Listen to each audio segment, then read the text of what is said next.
There is a specific kind of silence that lives in a laundry room, a hum of machinery that covers up the noise of a life unraveling. I stood on the cold ceramic tile, the smell of lavender detergent and damp lint filling my nose, a scent that usually brought me a sense of order and cleanliness. Today, it smelled like stagnation.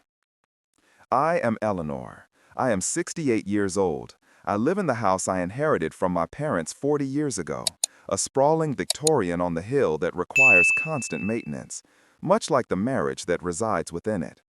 My husband, Richard, 71 and aging with the grace of a man who has never worked a hard day in his life, was in the living room.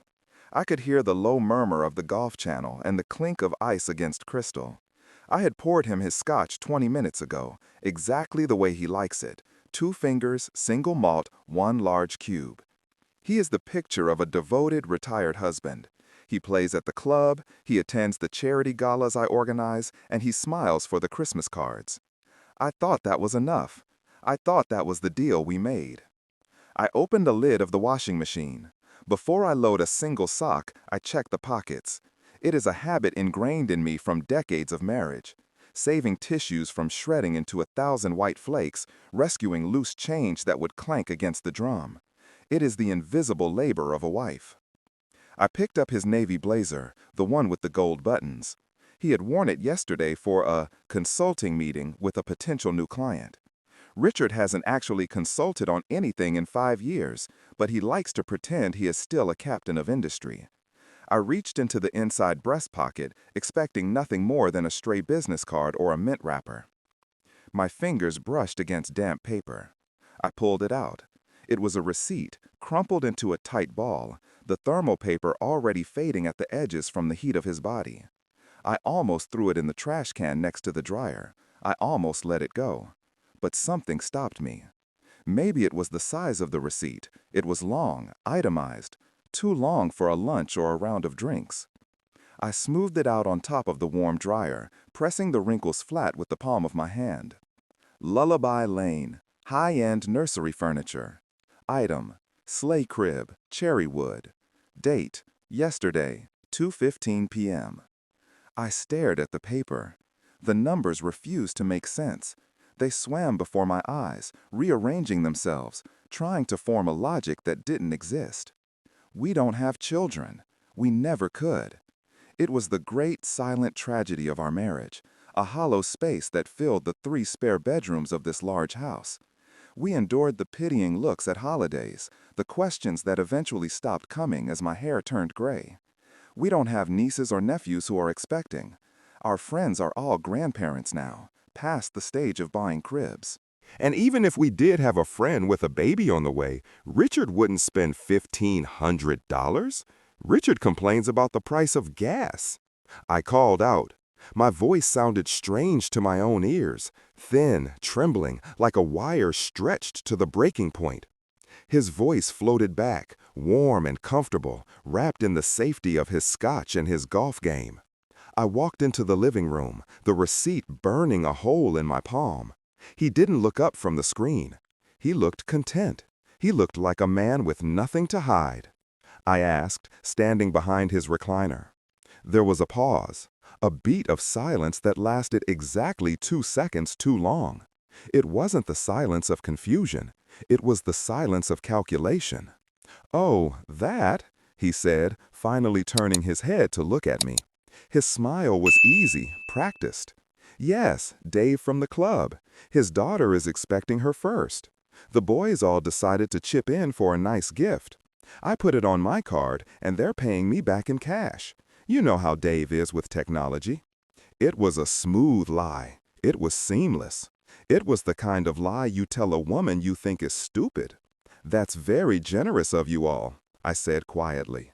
"Well, you know," he said, turning back to the TV. "First grandchild." He took a sip of his drink.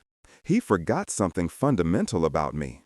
He forgot that before I retired to tend to my roses and this house, I handled the bookkeeping for my father's logistics company for 30 years. I know how money knows. I know how ledgers balance. And I know Dave. Dave creates a spreadsheet to split the bill at lunch if someone orders an extra iced tea. Dave wouldn't chip in $5 for a sandwich, let alone hundreds for a crib. And Dave's daughter lives in London. She wouldn't need a crib delivered to a boutique in downtown Chicago. Right, I said. I didn't press him. I didn't scream. I turned around and walked back to the laundry room. I didn't throw the receipt away. I folded it carefully, placing it in the pocket of my cardigan. This wasn't trash. This was the first piece of a puzzle I was terrified to solve. That night, Richard snored. It was a rhythmic, innocent sound, the sleep of a man with a clear conscience, or a man who thinks he has gotten away with murder. I lay beside him for an hour, staring at the ceiling, listening to the house settle. When the clock struck 2 a.m., I slid out of bed.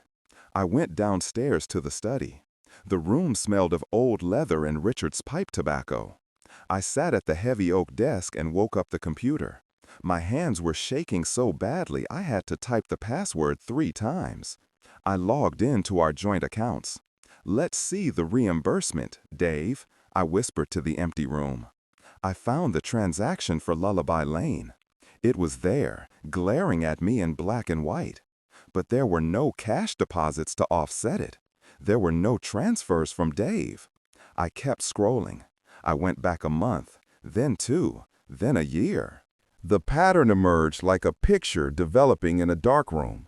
It started small, cash withdrawals, 200 here, 300 there, all at ATMs located in the Arts District, a trendy area of the city full of lofts, juice bars, and young professionals, an area Richard had no reason to visit. Then the charges got bolder. Boutiques that sold clothing sizes I haven't worn since I was 20, the Gilded Lily, Velvet Rope, charges for consulting services that recurred every month, $2,000 a month. I clicked on the details of the transfer. The money was going to an LLC, New Beginnings Property Management.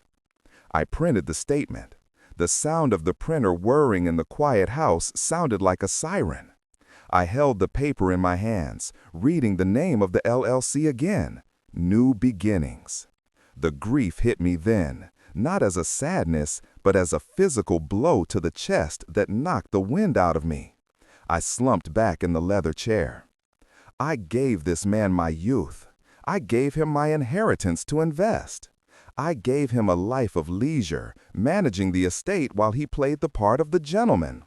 I nursed him through his prostate surgery. I covered for him when he drank too much at parties. And here, in the glow of the monitor, was the truth. He wasn't just spending money. He was building a new life.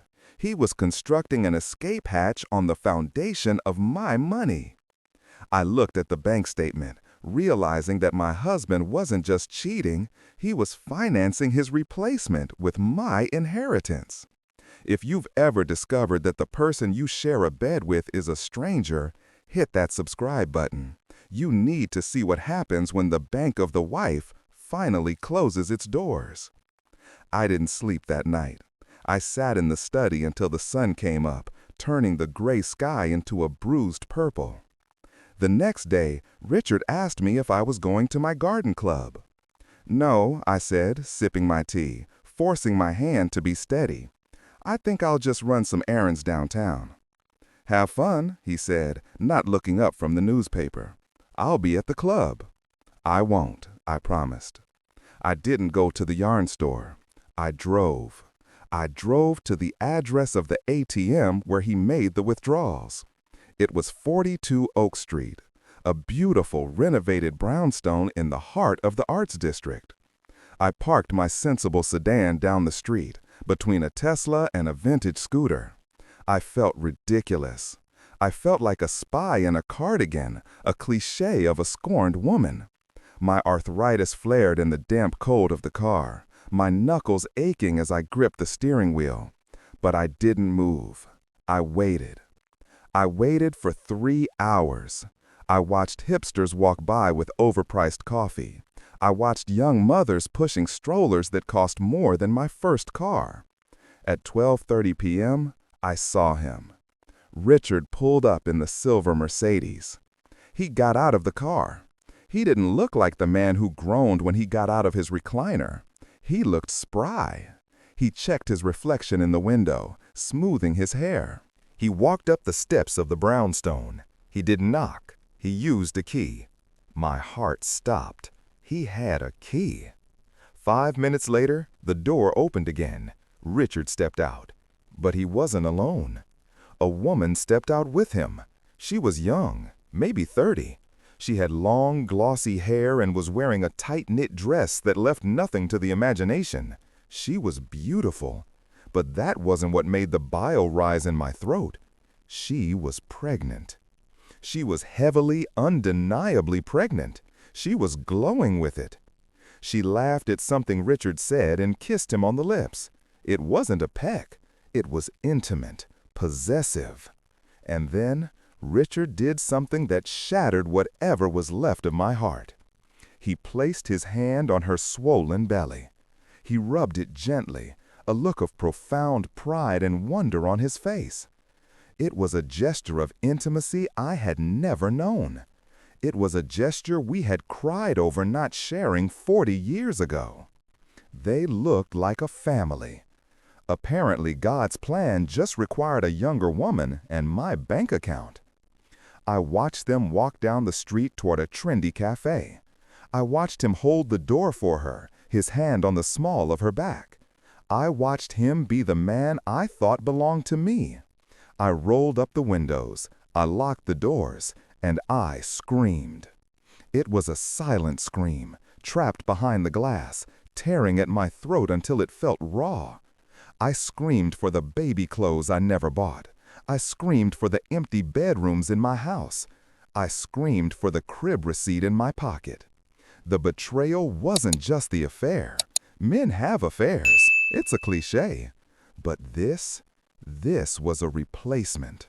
He was using my family's legacy, the money my father broke his back to earn, to fund a second chance at fatherhood with a woman young enough to be my granddaughter. He was buying a do-over. I sat there until I couldn't breathe, until the tears blurred my vision so badly I couldn't see the street. But Eleanor Vance does not break. Eleanor Vance endures. I survived breast cancer.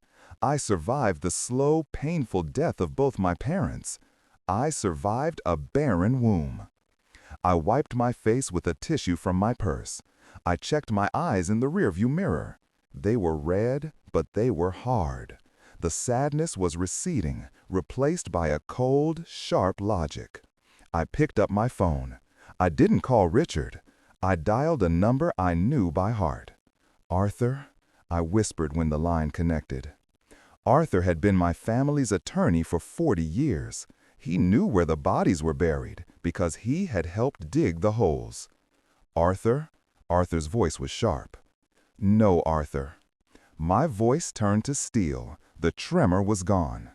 "I need you to do something for me, and I need you to do it right now. I need you to freeze the joint accounts, all of them, the checking, the savings, the investment portfolio."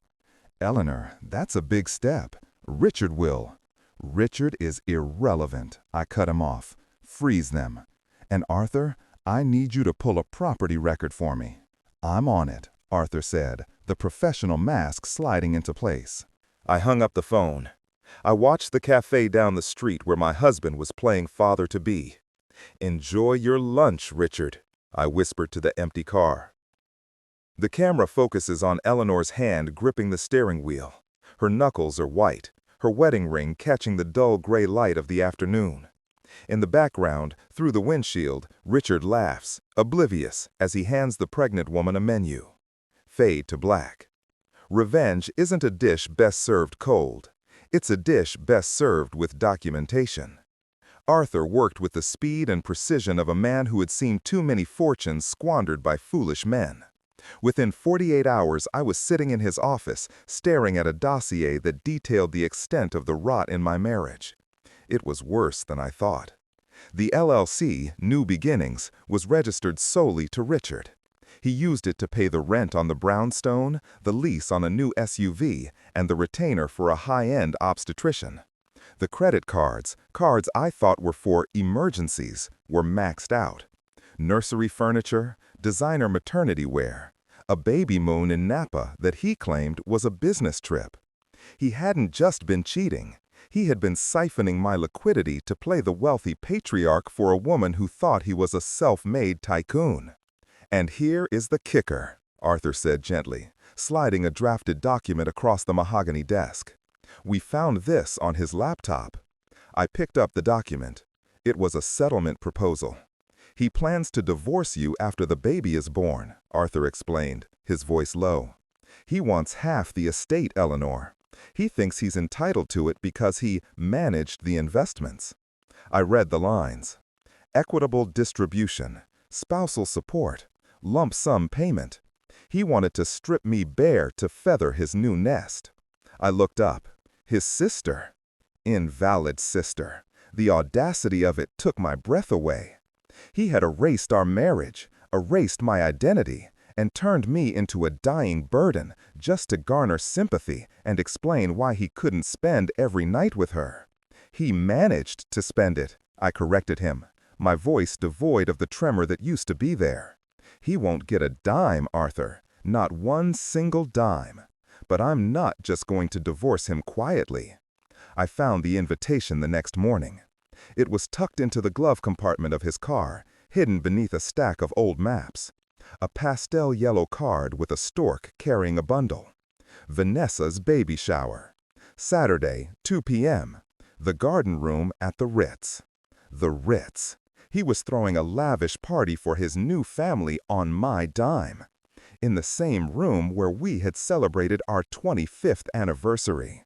The symbolism was nauseating. Saturday arrived with a bright, mocking sunshine. Richard came into the kitchen wearing his golf attire, a polo shirt that strained slightly at the belly, pressed khakis, a cap. He kissed me on the cheek. He smelled of my father's cologne, a scent I used to associate with strength, now tainted by deceit.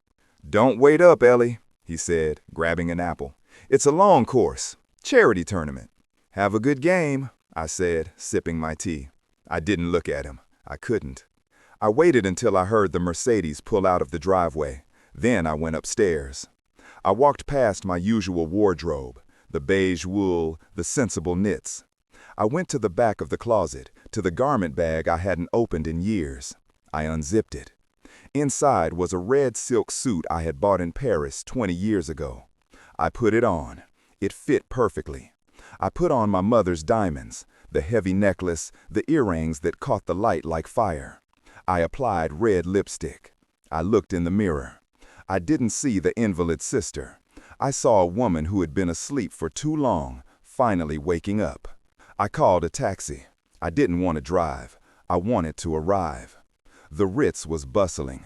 The garden room was at the end of the main hall, double doors thrown open to reveal a space filled with white balloons, laughter, and expensive gifts piled high on a table.